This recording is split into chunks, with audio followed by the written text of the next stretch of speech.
the game, cause see the boxing voice. Welcome back, gang, for the first time and hopefully many more to come.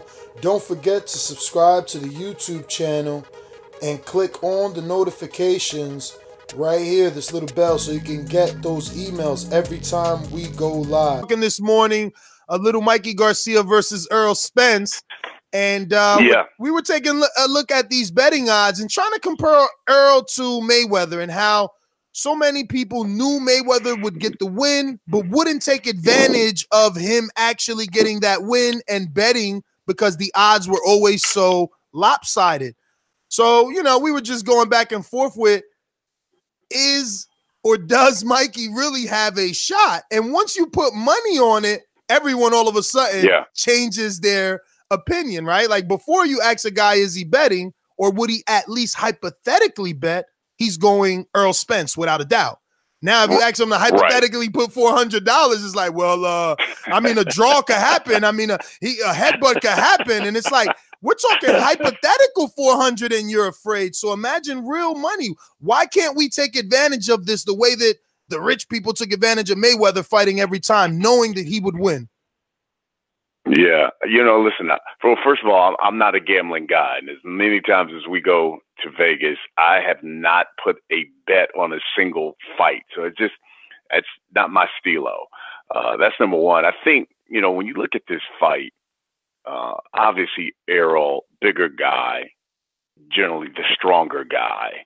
And I think from a Mikey standpoint, he's looking at it like, okay, Errol's going to be in his hometown. It's his first pay-per-view. He's going to want to have that Deontay Wilder factor where I'm going to try to be really impressive. And in my urge to be really impressive, I'm going to be ultra aggressive against Mikey Garcia. And I think that's where he's going to look to try to take advantage of that.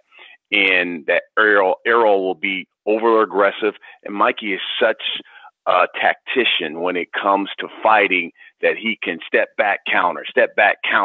And I think that's, for the most part, the game plan in trying to beat Errol Spence. But, you know, Mikey's a special kind of fighter.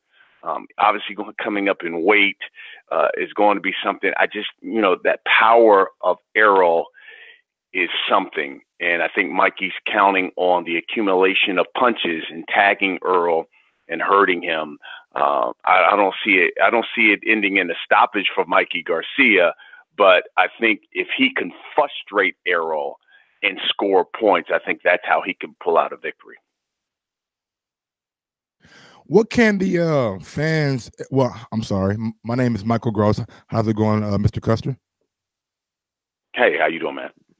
I'm doing pretty good. What can the fans expect next week from Showtime and this event down in Dallas, Texas? Because you guys have to admit, you guys have the national spotlight. You guys are going to be at Jerry Jones Stadium, one of the most iconic stadiums in the country. What can we expect as fans from this event? Well, you know, listen, I would love to say we're going to pull out the balls and whistles. We're going to do this. We're going to do bells and whistles. We're going to do this. We're going to do that and do that. The fight, though, is going to be on Fox. So it's going to be on Fox pay-per-view. And so I'm just as intrigued to see how Fox can pull it off. You know, obviously I do some things with Fox as well, but I have not been doing their boxing coverage. So, you know, they've been using people who aren't really boxing aficionados and good broadcasters, but not boxing people. So, you know, they're kind of learning too. And it's a great fight for them. I hope that from a production standpoint and a presentation standpoint, that it is just as good as the fight itself. Hey, how's it going? This is Ron. If you can speak on it, I wanted to get some projections on how the fight outcome may do from your experience of being at many fights, on the attendance that this fight can produce, maybe projections of pay-per-view. Like, how big is this fight? What type of numbers do you think this would do? Yeah, I think to be realistic, I think, you know, you got to be very, very happy if this fight can do like 250 to 300,000. You know, I think probably on a more realistic standpoint, it'll probably be around 200,000. And I only say that because of, I don't know if, and it was just like the question you just asked me before about Showtime. There are a number of people who just assume that it's going to be on Showtime pay-per-view. It's not. So it's going to be on Fox pay-per-view. So there's a little bit of confusion on what platform is this on? Is it Showtime? Is it who is actually doing the fight? So, but I think, you know, if it could do 200,000, I think that's really good for them. If it gets to 3, listen, they should be doing, you know, cartwheels and somersaults and everything. I mean, I think when we did Wilder Fury, I mean, we were over 325. So I would say if it does 200,000, they should be very happy with that. Brian, are you just assessing that off of people not being able to find it? Because we just were talking how a guy like, you know, Juan Manuel Marquez and Timothy Bradley did 375 in their era on pay-per-view, but it was on a premium network. So do you think that's where the discrepancy is going to be for fight fans, not knowing where to find it, and it's going to cause that much of a drop? Because we're expecting Earl with so much more popularity than Bradley and Mikey, you know, daring to be great, that it would just garner more attention than that fight. Yeah, I just think I just think that, you know, there was like, even there were a number of people who didn't realize, to me, like when I was walking around, like, hey, you guys have that fight. You guys on Showtime. I'm like, no, we don't. It's going to be on Fox pay-per-view. Oh, okay. It's just going to be Fox. Okay. So I'll just turn on Fox. And I'm like, well, it's pay-per-view now. And so I just think that some of the confusion is A, the platform, and then B, when they find out that it's on Fox. I think there are a number of people who are just going to turn on Fox thinking, okay, where's the fight? Where's the fight? And not realizing that it is also pay-per-view, so you got to order that fight as well. Errol, to me, man, I think he can be a really big star the way he fights. Now, he's so humble that he's not going to be the type of guy from a media standpoint to say, hey, look how great I am. But he's the type of guy that will, if you ask him a question, he's going to give you the answer. And a lot of times, if you listen to him, he's telling you good stuff, but he does it, like I said, he does it with that Southern charm. So, you know, that sometimes because he's so low key, that doesn't, you know, promote a fight so much as someone who's more braggadocious. So I just think that, you know, when you add all of those things, that kind of hampers everything. It's a great fight. I really hope it does really good numbers. Mr. Custer, I would like to get your perspective on something. From the outside looking in, when you see Showtime having Jarrell Big Baby Miller at one point in time, Tyson Fury at one point in time, Anthony Joshua at one point in time, and Dillian White all fighting on their network, and now we see these guys are all on other platforms now. As a fan, should we be getting worried that the Showtime maybe can't keep these guys on their platform, or is that just the nature of the beast? Yeah, I just think that, you know, to me, it's just the nature of the beast. You know, I think it's great that a number of these guys, you know, started with us, and to, you know, I think selfishly, I think it just goes to how we promote guys, build guys up, and take stock and take onus into doing that and making sure that guys who fight on our network, we build them up. We tell their stories to the fight fans. We try to endear them to fight fans so that they follow them. And listen, good for them. If they can find a deal on another platform that's going to give them a bundle of money, hey, go get it. I mean, you know, I applaud that. That's what capitalism is all about. But eventually, guys come back, and I think that's kind of the approach that we've kind of taken with it. You know, you look at the Tyson Furies, you look at the Dillian Whites, and hey, look, I mean, more power to Tyson Fury. The way I look at it is Tyson Fury wouldn't have gotten this deal with ESPN and Top Rank had he not fought on Showtime. Because what happened? I mean, I think we did, and to pat our team on the back a little bit, they did a hell of a job promoting that Fury Wilder fight and telling his story and endearing him to the public and talking about his struggles and then talking about him as a fighter. And so, you know what? And then he did the job when he got in the ring. He fought a great fight. Now, all of a sudden, all of these platforms wanted Tyson Fury. Same thing with Big Baby Gerald Miller. I mean, we had started him on Showbox, and then all of a sudden we started putting him on the undercard, and we started promoting him and talking about him being a future prospect and being a guy that could make some noise in the heavyweight division. Well, you know what? Hearn came over. Eddie saw what we did, and all of a sudden he started trying to pluck these guys. To me, the funny thing is, you know, Eddie Hearn is a really good promoter. And he initially, Pacquiao was too old. Adrian Broner is nothing but problems, and such and such. And he's gone after all of these guys. Now he's gotten some, and he's gotten turned away from some. But all of these guys he talked about, he comes over here. Now all of a sudden he wants them. And I think that a lot of that goes to the way we've promoted these guys and told their stories and have endeared them to boxing fans. But I do think they'll come back.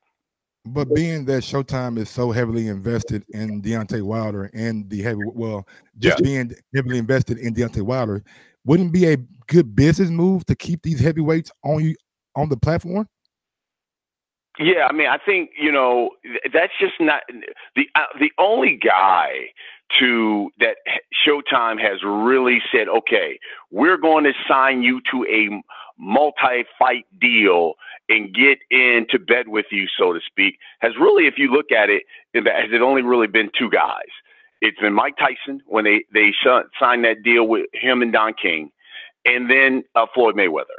So those at the time were the two biggest stars in boxing.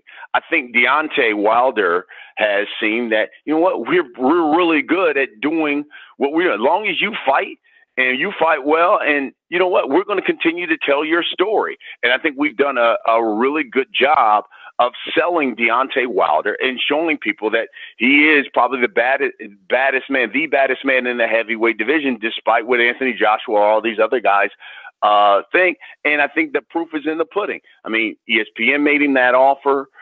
Top Rank made him that offer. Dazn has gone after him. But I think he's been loyal to say, you know what, look, I got my start here. These guys have done a hell of a job as I've risen to the top of the heavyweight division. You know, why not stay with the pound-for-pound leader in boxing? And I think that's why you're going to see him. You're going to see him, matter of fact, back on Showtime in May.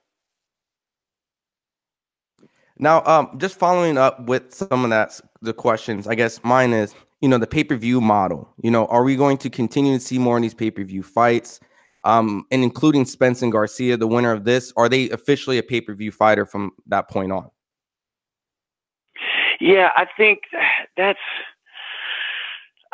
hard to answer. I wouldn't say for me. I would put these guys right back onto a regular platform after this fight, because unless you're saying, you know, after this fight, you're putting it, and I'm being hypothetical because I'm not saying who's going to win the fight, but let's say Arrow wins the fight. All of a sudden, you put him on and he says, okay, we're going to put you in with Keith Thurman. Okay, you know what?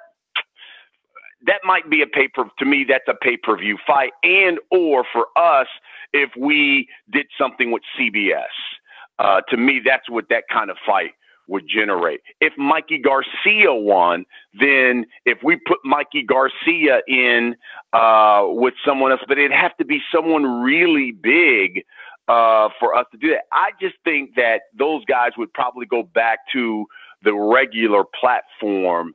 I'm just one of those guys who believe that pay-per-view has to be something. It has to be a fight that is really, really special. And I don't know if there are guys out there, you know, obviously there's a Crawford, but it'd have to be someone really, really big, like for Mikey Garcia, let's say Lomachenko or something like that, where you say, okay, let's put this guy right back on pay-per-view. Otherwise, I'd say put him right back on the regular platform and give the people what they want and give the people the fights they want to see. Brian, if Mikey beats Earl, is he bigger than Canelo? Ooh, hey man, let me tell you something. If Mikey beats Errol, I think, and it's funny because a number of people said, what?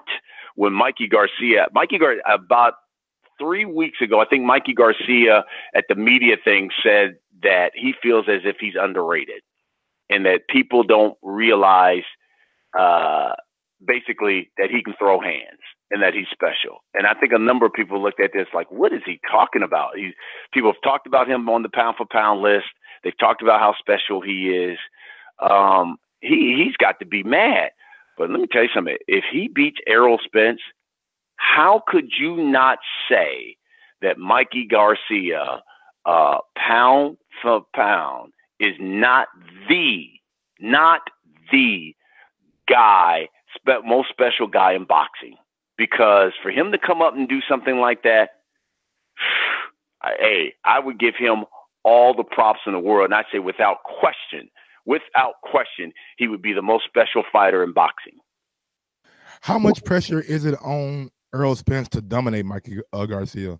Been seeing that Mikey Garcia is a smaller guy moving up, and we all think Errol Spence truth is really what his name says, the truth, and we all think that. So, yeah, I think listen, there's pressure that comes with it because he's fighting at home, he's fighting in AT&T Stadium. And listen, he realizes Jerry Jones is invested in him and says, you know what?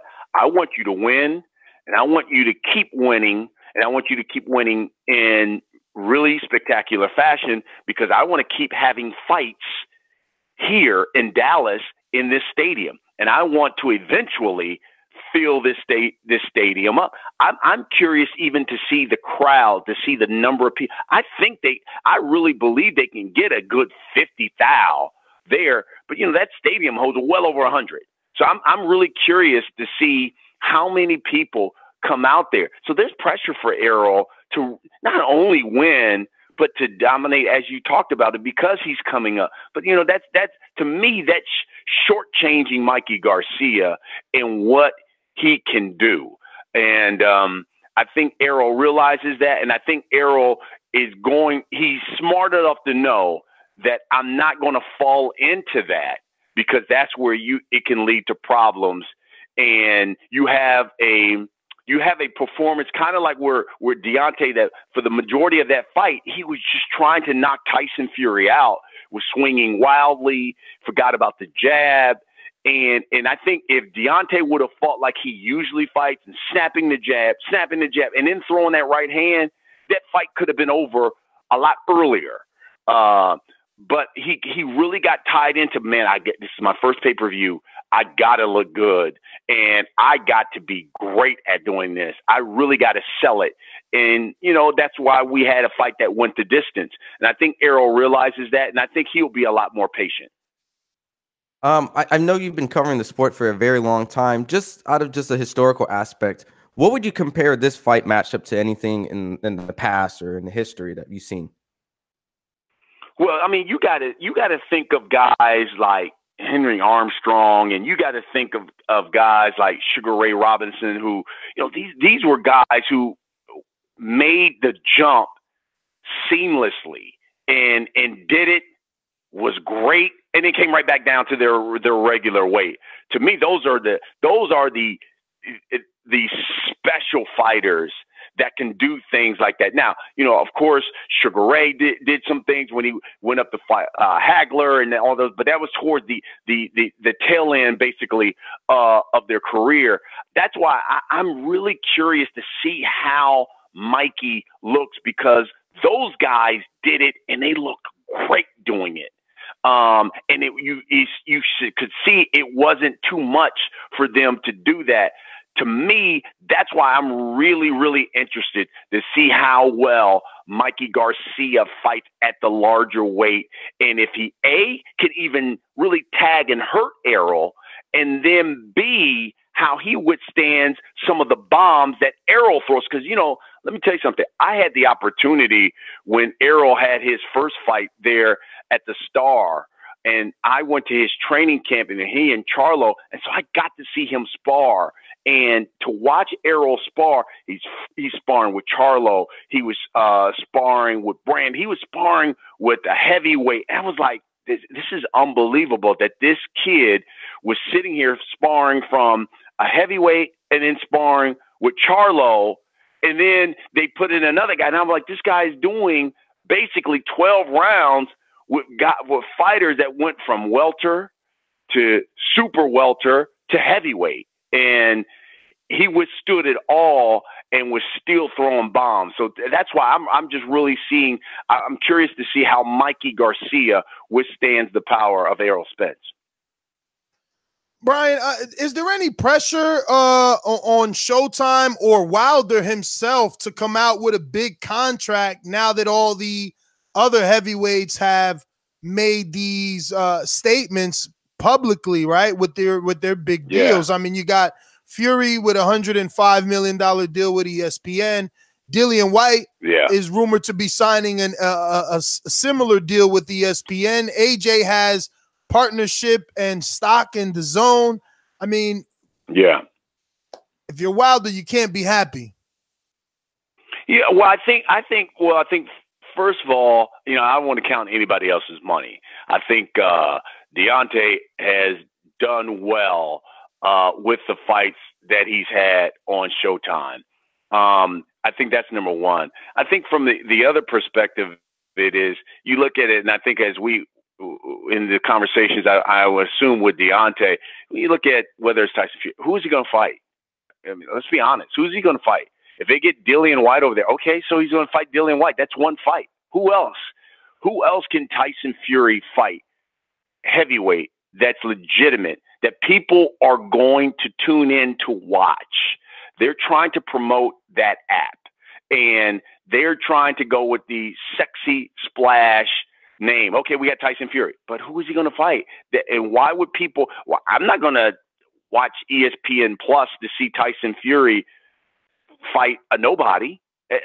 I'm not going to do it. And even with Anthony Joshua, I love Anthony Joshua, but at what point are you going to fight someone of significance?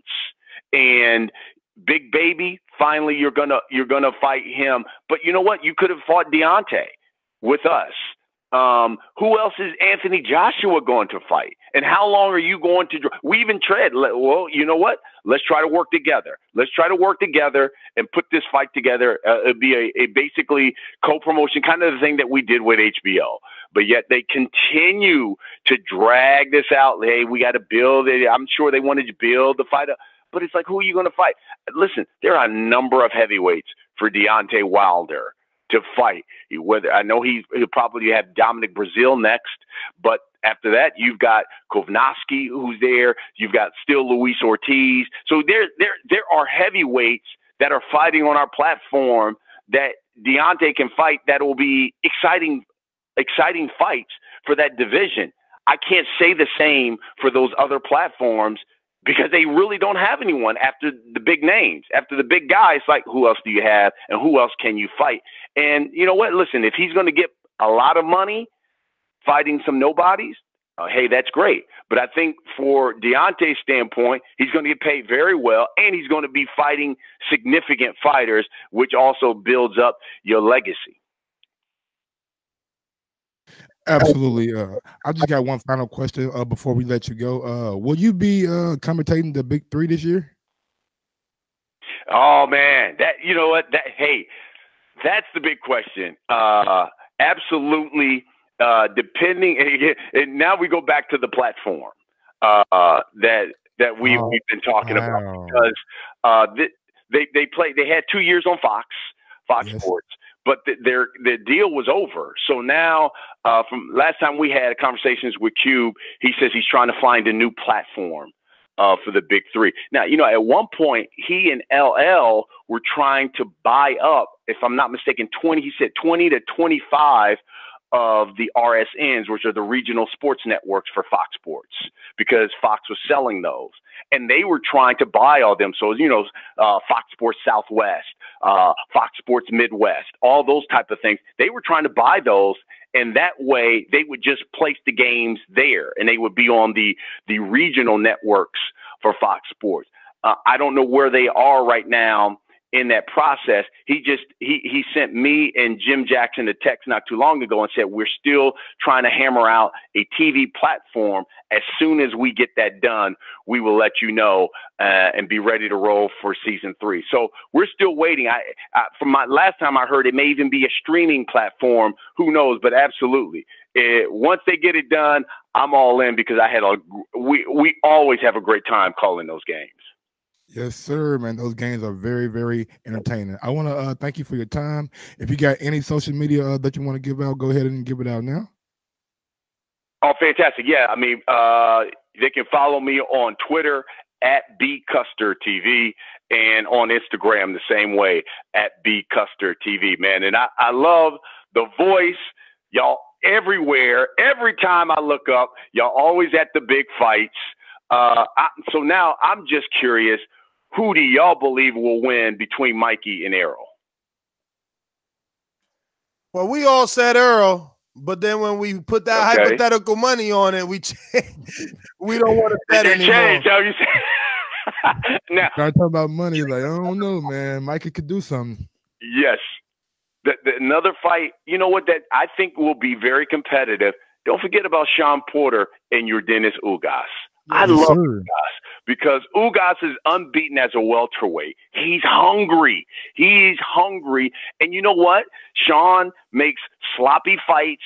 He tries to, it's like bully ball. He tries to bully you in the inside the square circle, but Ugas can play the same game. And I'm really, really interested to see this fight this coming weekend because I like Ugas. I think it's going to be a really competitive fight. No, y'all keep sleeping on Sean Porter. He's going to show y'all some Saturday. I'm telling you. Y'all, everybody thinks it's going to be a tough fight. Ugas never been stopped, so I don't know what he okay. Well, and I'll leave y'all with this too, because you guys were talking about if people win, what do you think about this and this and this with Errol Spence? And Errol's already talked about it. Hey, look, you know, once I win, I want to be in a unification fight. You know, whether it be if Sean wins, whether it be Sean Porter, whether it be or as he calls him sometime, Keith Thurman. The fight we were talking about with Mikey Garcia. Don't you think a Mikey Garcia, Danny Garcia fight would be interesting? I think that would be an interesting fight. If he wants to stay at welterweight, I'd like to see the two Garcias just go at it. I think that's why he took the Earl fight, though, because if he would have took the Danny fight, he would have been more of a favorite. And I think that the people wouldn't have believed what it is that he's trying to have us believe. You know, he wants to prove that he has this superior skill. So I think that's why he chose Earl, because Danny was always available. He first started calling out Keith Thurman, and once Thurman got injured, he could have just easily went the Garcia route, but he chose not to. It'd be interesting to see, though, if he stays at welterweight and still goes the Danny route, then, that would be interesting. Yeah, it really is. I'm really anxious to see the fight. We're not back until April. I think we have Jared Hurd and Julian J. Rock Williams coming at you guys in April. I think Gary Russell Jr. is going to be on that card as well. So we're not back until April, but you know, we're looking forward to it. There's a lot of good fights coming up. Brian, thank you again, man, and enjoy the rest of your day. There you have it, ladies and gentlemen. Brian Custer from Showtime and Fox.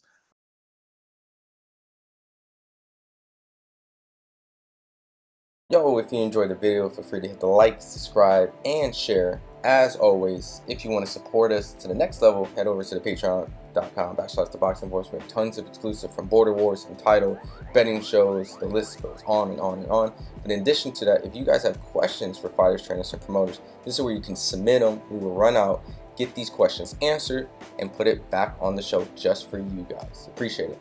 Peace.